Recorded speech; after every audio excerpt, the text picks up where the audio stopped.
Doy inicio a la presentación del trabajo de la actividad de esta semana, evaluando nuestro trabajo. Mi lección elegida, marco de voz y estrategias de pensamiento crítico. Y en la segunda parte veremos cómo superamos nuestras dificultades de moderación en la actividad 3. Elegí la lección marco de voz y estrategias de pensamiento crítico, aunque la otra lección era muy interesante. Esta lección nos permite recrearnos en el quehacer cotidiano del moderador y del facilitador virtual. Para usar el marco de voz y la estrategia de pensamiento crítico hay dos métodos generales, el de abajo hacia arriba y el de redactar y pulir. El de abajo hacia arriba se puede expresar en 10 pasos. Diría uno que allí está definida toda la trazabilidad de lo que implica la moderación, y el de redactar y pulir, que se plantea como más flexible. Yo pienso que así usemos el más flexible, el de redactar y pulir, siempre debemos tener una planeación adecuada. ¿Cómo maximizar la efectividad del moderador como facilitador?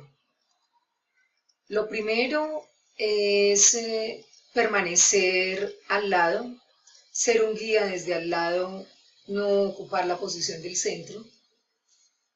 Segundo, aprovechar la oportunidad que se le brinda al moderador para componer las intervenciones y ser guía de sus discusiones.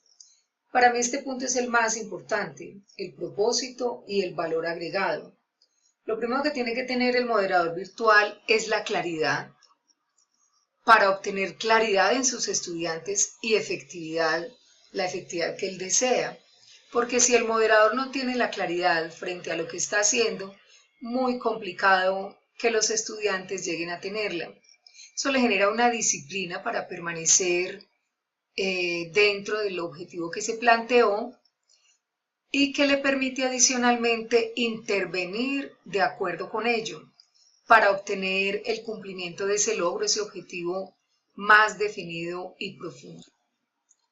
El de abajo hacia arriba parte de la lectura de los mensajes recientes que han entrado en el diálogo.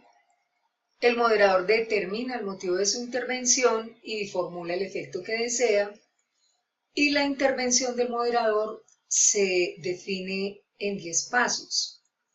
10 pasos que para mí son comunes a los dos procesos. El primero es la justificación, el segundo los elementos del diálogo, el tercero la voz, el cuarto la estrategia de pensamiento crítico, el quinto el tono, el sexto bosquejar el mensaje, séptimo componer la intervención, octavo reflejar los aportes de los participantes, noveno definir el título y apertura del mensaje y décimo redactar, pulir y revisar antes de enviar. El de redactar y pulir. Se compone el mensaje inicialmente sin considerar la voz ni la estrategia. El moderador actúa con mucha libertad. Se reescribe el mensaje guiado por la voz y el pensamiento crítico más deseables. Repasa los pasos iniciales del objetivo. Define el motivo e identifica el material que debe incluir. Escoge un marco general de intervención. Decide cómo maneja el foco de los estudiantes y en su rol de facilitador define cómo maximiza su intervención. Finalmente, es el moderador quien a su gusto define y moldea cómo adecuar la intervención al propósito que plantea. En los pasos para la intervención del moderador, el primero es la justificación. Para ambas metodologías, para ambos métodos, yo pienso que antes de tener justificación le antecede la preparación clara de los contenidos, los documentos soporte, la orientación y los objetivos. Esta preparación de documentos, de contenidos, de elementos soporte y orientaciones son las que le permiten al moderador el éxito final de toda su intervención. Si hay orientaciones confusas, si en el camino el moderador interrumpe el acompañamiento y no le da luz al estudiante, va generando algunas dificultades. ¿Qué justifica hacer una intervención como moderador? ¿Qué propósito tiene? Si el grupo se está enfocando al diálogo social, ¿por qué se enfoca el diálogo social? ¿Cierto? Hemos reclamado en algunos espacios, por ejemplo, la construcción de lazos afectivos entre los miembros de la comunidad virtual y usamos poco las intervenciones sociales. En este módulo hemos trabajado desde lo técnico y poco en lo social. Debe tener muy clara la dirección y el foco del diálogo porque eso le permite determinar el cumplimiento del objetivo. Para mí este punto es crítico, si los alumnos están trabajando en lo superficial, dando rodeos sin entrar en materia. Entonces allí hay que recordar que los estudiantes actúan según sus propios intereses y de acuerdo con la motivación. Los estudiantes hacen los aprendizajes que deseen en el momento que le deseen. Esta es una decisión individual que va orientada naturalmente por cada objetivo de cada actividad escolar, llámese presencial o virtual, y en la virtualidad pues de acuerdo con el módulo que desarrolle, pero va muy ligado a la motivación, porque yo puedo estar trabajando arduamente como estudiante, atiendo mi interés específico de capacitación porque me apasiona o simplemente por tener un título. Pero si no estoy motivado, todo esto se empieza a desmoronar. ¿En qué momento interviene el moderador?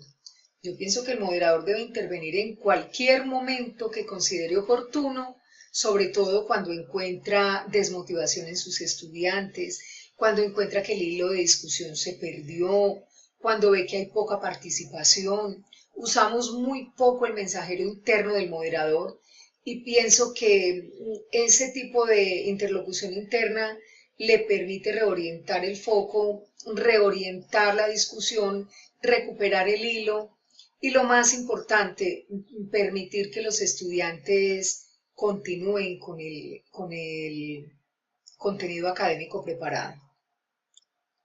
En los elementos del diálogo, considero que es el insumo necesario que marca el éxito de la participación. Con estos elementos tiene que jugar el moderador y el adecuado uso de ellos le permite cumplir con su objetivo.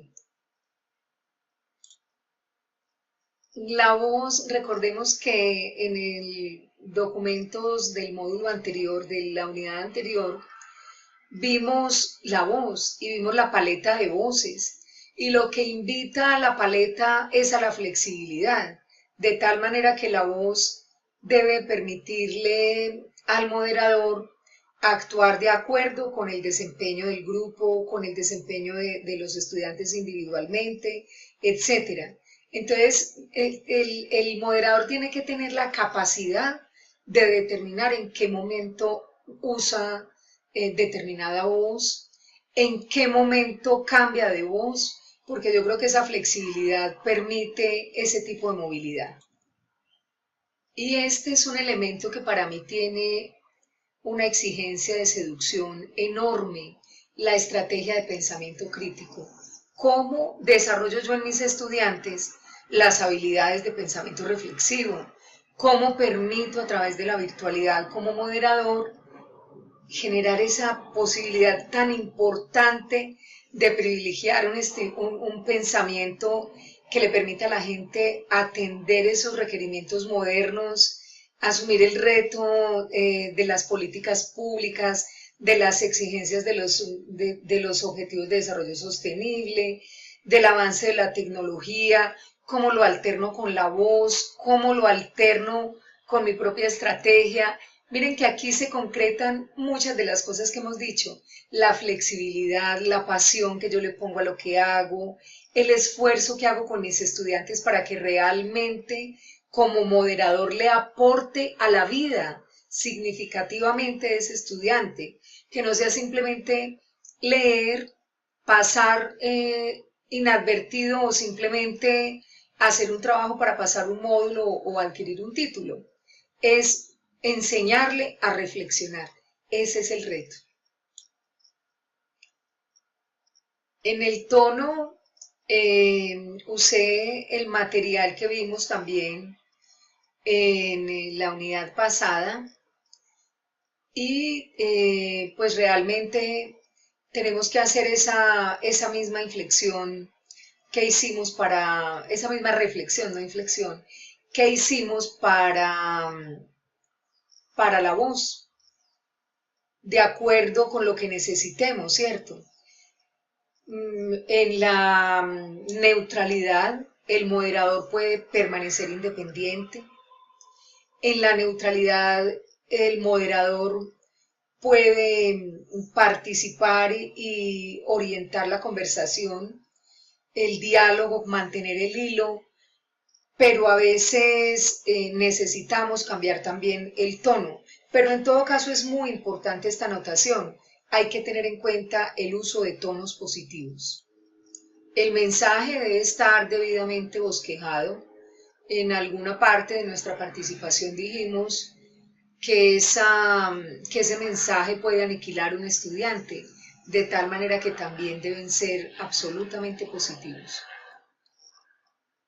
El moderador debe estar atento al seguimiento de sus estudiantes durante todo el tiempo, debe tener una disposición absoluta frente a los requerimientos de los mismos, porque así se trabaja asincrónicamente, pues hay necesidades que se expresan y necesitan ser resueltas, y eso le puede permitir a él componer la intervención en cualquier momento y recuperar el hilo de lo que estamos pretendiendo tener para cumplir el objetivo propuesto.